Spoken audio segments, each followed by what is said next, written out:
Indirectly प्रधानमंत्री और home minister की तारीफ करते हैं, मिलने जाते हैं, मैं सीरियसली इस बात को बता रहा हूं, मिलने जाते हैं, उन लोगों का बायकॉट होना चाहिए, वो गद्दार हैं।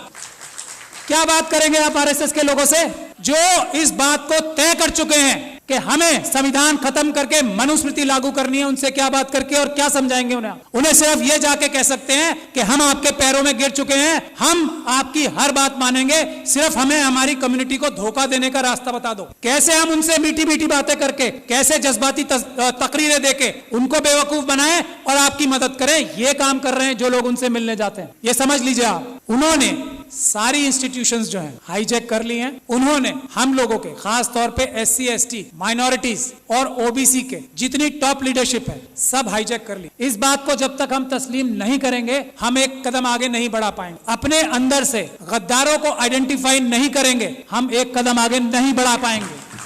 सबसे पहला काम है, हम लोग इतने कमजोर नहीं हैं, समझ लीजिए आप, ये गद्दार हैं जो हमारे पैरों में बेड़ियां बांध रहे हैं। आइडेंटिफाई कीजिए उन गद्दारों को जो डायरेक्टली या इनडायरेक्टली ये बोलते हैं कि हेमंत बिस्वा शर्मा एक बहुत अच्छा चीफ मिनिस्टर है। आइडेंटिफाई कीजिए ऐसे लोगों को और उनको पनिश कीजिए, उनका सोशल बाइकआउट कीजिए। ये तो हम आराम से कर सकते हैं। दो रास्ते हैं, कोर्ट का रास्ता है लेकिन सुप्रीम कोर्ट वो रास्ता नहीं है। कोर्ट का रास्ता जब है जब हम बहुत सारे केसेस, रोज ये पूरे देश को लूट के खा रहे हैं आरएसएस और बीजेपी के लोग, हम multiple cases grass root level पे बहुत सारी जगह पे करें, एक एक आइडेंटिफाई करें आरएसएस के कार्यकर्ता को कि कौन स्कूटर पे चलता था और आज मर्सिडीज में चल रहा है, उसको आइडेंटिफाई करें, उसके खिलाफ करप्शन के केसेस करें। ये एक काम करना होगा हमें। दूसरा, अगर हम पीसफुल प्रोटेस्ट करके जेलों में जाने के लिए तैयार नहीं है तो ये सब बातें बेकार हैं। अगर हम लाठी खाकर जेलों में जाने को तैयार नहीं है, अगर हम गोली खाकर जेलों में जाने को तैयार नहीं है तो ये सब चीजें बेकार हैं। ये चाहते हैं कि ये हम करते रहें और वो जो काम कर रहे हैं वो करते रहें। तो पहला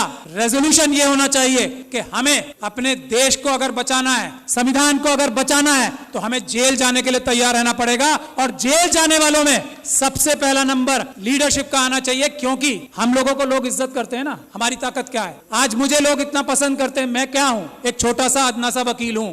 आज लाखों लोग मुझे सपोर्ट करते हैं, वो मेरी ताकत है। नहीं तो मेरी औकात और हैसियत नहीं है कि मैं चूं भी कर जाऊं इन लोगों के सामने। ये समझ लीजिए आप। और ये बात तस्लीम हमारे सारे एमपी एमएलए, बड़ी बड़ी तंजीमों के लीडर्स को करना चाहिए। उनकी अपनी जाती हैसियत और औकात किसी की नहीं है, मैं इस बात को तस्लीम करता हूं। आज अगर हम लोग इतनी जोर से बोल पा रहे हैं तो हमारे पीछे लोगों की ताकत है, उसकी वजह से हमें उन्हें धोखा नहीं देना चाहिए। जो अपने आप को जितना बड़ा लीडर समझता है उसे जेल जाने के लिए, गोली खाने के लिए, लाठी खाने के लिए सबसे पहले तैयार होना चाहिए आज। और जो ऐसा नहीं करता, जो इसके लिए बहानेबाजी करता है, मसलियत बताता है कि ये मसलियतन जो है ना, लफ्ज बोलने वाला गद्दार है। मसलियतन ये नहीं बोलेंगे कि मैं जेल जा रहा हूं, मसलियतन हमें प्रोटेस्ट नहीं करना चाहिए। गद्दार, बेईमान, ये हमें बोलना पड़ेगा खुल के। एक बात। दूसरी बात, ये हमारा सबसे पहला इशू आर्टिकल 1 होना चाहिए कॉन्स्टिट्यूशन का। आर्टिकल 1 क्या है? भारत की जो सीमाएं है ना उसको अक्षुण्ण रखना। चाइना 2000 किलोमीटर हमारी जगह खा गया है। हम किसी और मुद्दे पे बात नहीं करेंगे, दो मुद्दे हमारे शुरुआत के होने चाहिए।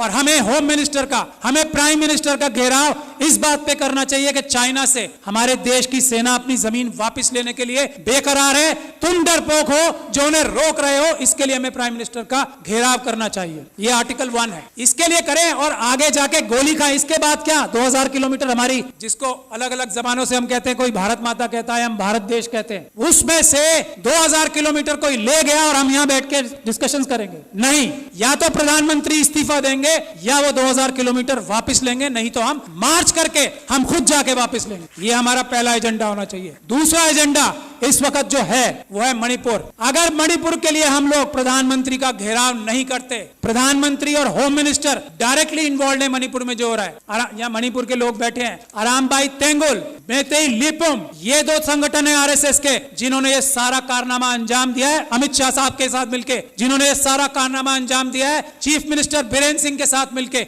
मेटिकुलस प्लानिंग से एक एक काम हुआ है। वहां पे कुछ भी स्पॉन्टेनियस नहीं हुआ है। जब तक हम इस बात के लिए कार्रवाई नहीं करेंगे। और ये जो सुप्रीम कोर्ट में कार्रवाई अभी चल रही है उससे कुछ होने वाला नहीं, कुछ नहीं होने वाला। मैं एज लॉयर सुप्रीम कोर्ट आपको बता रहा हूं, कुछ नहीं होगा। बात 1-2 महीने में आई गई हो जाएगी। उन लोगों के साथ वहां ज्यादती होगी। आरएसएस और बीजेपी पाकिस्तान और चाइना के साथ मिलकर नॉर्थ ईस्ट और सारे बॉर्डर लाइन एरियाज को कमजोर कर रही है। ये हमारी जिम्मेदारी है। आर्टिकल 1 नंबर 1 बचाना सबसे पहले। मणिपुर के लिए हमें जाना चाहिए डेलीगेशन बना के और सच्चाई सामने लानी चाहिए कि आरएसएस ने, अमित शाह साहब ने और चीफ मिनिस्टर ऑफ मणिपुर ने ये प्लानिंग करके अपने कार्डर्स से कराया है। कोई मैती समाज ने नहीं किया है, उनके कार्डर्स ने किया है। गुड़गांव में और नूह में उनके कार्डर्स ने सब किया है। गुजरात में उनके कार्डर्स ने सब कुछ किया है। और दिल्ली के दंगों में हमने ये एस्टैब्लिश कर दिया है कि आम आदमियों ने कुछ नहीं किया, उनके कार्डर्स और उनके भ्रष्ट पुलिस अधिकारियों ने ये सब काम किया है। यही हमें करना पड़ेगा। मणिपुर के लिए प्लान बनाइए कि हम लोग वहां जाएं और एक्सपोज करें कि मणिपुर में क्या हो रहा है, क्या हो रहा था और क्या हो रहा है अब। और उसमें अमित शाह साहब सबसे बड़े चाणक्य हैं। उनको अरेस्ट कराने के लिए जब तक हम कोई कार्रवाई नहीं कर पाते, मणिपुर का कुछ भला नहीं हो सकता। मैं ये बात दावे और गारंटी से कह रहा हूं।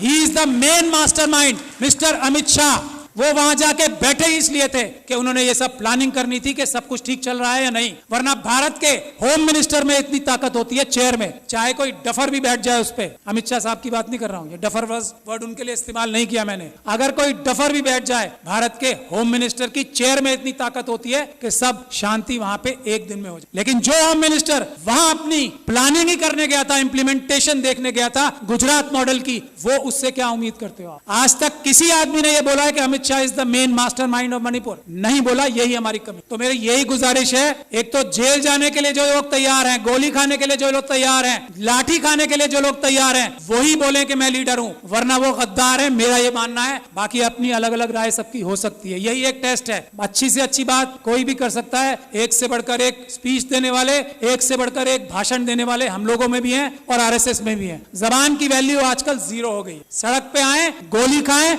तब बताएं कि मैं लीडर हूं, वरना मैं गद्दार हूं। ये बात तय है। मैं गोली खाने के लिए तैयार हूं आज इसी वक्त से।